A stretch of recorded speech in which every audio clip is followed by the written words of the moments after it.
ನೋಡ್ತಿದ್ದೀರಾ ಟಿವಿ 46 ಮಲೆನಾಡು ವಾರ್ತೆಗಳು. ನಾನು ಮೇಘನಾ ಲೋಕೇಶ್. ಬೇಲೂರು ಸಕಲೇಶಪುರ ರಸ್ತೆಯ ಅಕ್ಕಪಕ್ಕದಲ್ಲಿ ಒಣಗಿದ ಹಳೆಯ ಮರಗಳಿದ್ದು ಮರದ ಕೊಂಬೆಯೊಂದು ರಸ್ತೆಗೆ ಅಡ್ಡಲಾಗಿ ಬಿದ್ದು ಅರ್ಧ ಗಂಟೆಗೂ ಹೆಚ್ಚು ಕಾಲ ವಾಹನ ಸಂಚಾರಕ್ಕೆ ತೊಡಕಾಗಿದ್ದು ಈ ಬಗ್ಗೆ ಅರಣ್ಯ ಇಲಾಖೆ ಸೂಕ್ತ ಕ್ರಮ ಕೈಗೊಳ್ಳಲು ವಿಫಲವಾಗಿದೆ ಎಂದು ರೋಟರಿ ಕ್ಲಬ್ನ ಝೋನಲ್ ಲೆಫ್ಟಿನೆಂಟ್ ವೈಡಿ ಲೋಕೇಶ್ ಆಕ್ರೋಶ ವ್ಯಕ್ತಪಡಿಸಿದರು. ಬೇಲೂರು ಬಿಕ್ಕೋಡು ಮಾರ್ಗದಲ್ಲಿ ರಸ್ತೆಯ ಇಕ್ಕಲುಗಳಲ್ಲಿ ಒಣಗಿದ ಮರಗಳು ಸಾಕಷ್ಟಿವೆ. ಗಾಳಿ ಮಳೆ ಬಂದಾಗ ಅದರ ರೆಂಬೆಗಳು ಆಗಾಗ ಕೆಳಗೆ ಬಿದ್ದು ತೊಂದರೆ ಉಂಟು ಮಾಡುತ್ತಿವೆ. ಅರೇಹಳ್ಳಿ ಬಿಕ್ಕೋಡು ಗ್ರಾಮೀಣ ಪ್ರದೇಶದಿಂದ ದಿನನಿತ್ಯ ನೂರಾರು ಮಕ್ಕಳು ವಾಹನದಲ್ಲಿ ಇದೇ ರಸ್ತೆಯಲ್ಲಿ ಶಾಲೆಗೆ ಹೋಗಬೇಕಾಗಿದೆ.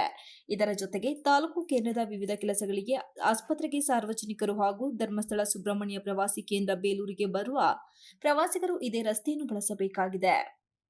ಈಗಾಗಲೇ ಕೆಲವು ವರ್ಷಗಳಿಂದ ಈ ರಸ್ತೆಯಲ್ಲಿ ಮಳೆಗಾಳಿಗೆ ಮರಗಳು ಉರುಳಿ ಬಿದ್ದು ಅಪಘಾತಗಳು ಸಂಭವಿಸಿದೆ. ವರ್ಷಗಳ ಹಿಂದೆ ಶಿಕ್ಷಕರೊಬ್ಬರು ಬೈಕಿನಲ್ಲಿ ತೆರಳುವಾಗ ಅವರ ತಲೆಯ ಮೇಲೆ ಮರದ ಕೊಂಬೆ ಬಿದ್ದು ಸಾವನ್ನಪ್ಪಿರುವ ಘಟನೆ ಇನ್ನೂ ಹಸಿರಾಗಿದೆ.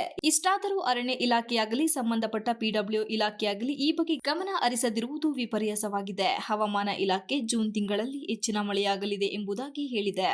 ಮುಂದಿನ ದಿನಗಳಲ್ಲಿ ಮರದ ಕೊಂಬೆಗಳು ಬಿದ್ದು ಸಾವು ನೋವು ಸಂಭವಿಸುವ ಮೊದಲು ಇಲಾಖೆ ಎಚ್ಚೆತ್ತುಕೊಳ್ಳಬೇಕಿದೆ. ಇದೇ ರಸ್ತೆಯಲ್ಲಿ ಜನಪ್ರತಿನಿಧಿಗಳು, ಶಾಸಕರು ಗ್ರಾಮೀಣ ಪ್ರದೇಶಗಳಿಗೆ ತೆರಳುತ್ತಾರೆ. ಆದರೆ ಅವರಿಗೆ ಈ ಬಗ್ಗೆ ಗಮನಕ್ಕೆ ಬಂದಿಲ್ಲ ಎಂಬುದು ಅಚ್ಚರಿಯ ಸಂಗತಿಯಾಗಿದೆ.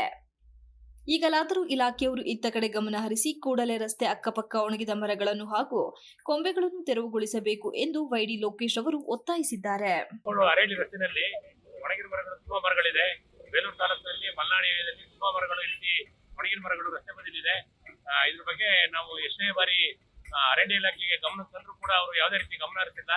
ಇದು ವಾಹನಗಳು ಹಿಂದಿನ ಸಂದರ್ಭದಲ್ಲಿ ಬಿದ್ರೆ ಓಕೆ, ಈಗ ವಾಹನಗಳು ಹೋಗ್ತಾ ಇರೋ ಸಂದರ್ಭದಲ್ಲಿ ಇದು ವಾಹನಗಳ ಮೇಲೆ ಬಿದ್ರೆ ಮಕ್ಕಳು ನೂರಾರು ಮಕ್ಕಳುಗಳು ಓಡಾಡ್ತಾರೆ. ಮಕ್ಕಳುಗಳು ಯಾವ್ದಾದ್ರು ವಾಹನಗಳ ಮೇಲೆ ಬಿದ್ರೆ ತುಂಬಾ ಅನಾಹುತ ಆಗುತ್ತೆ.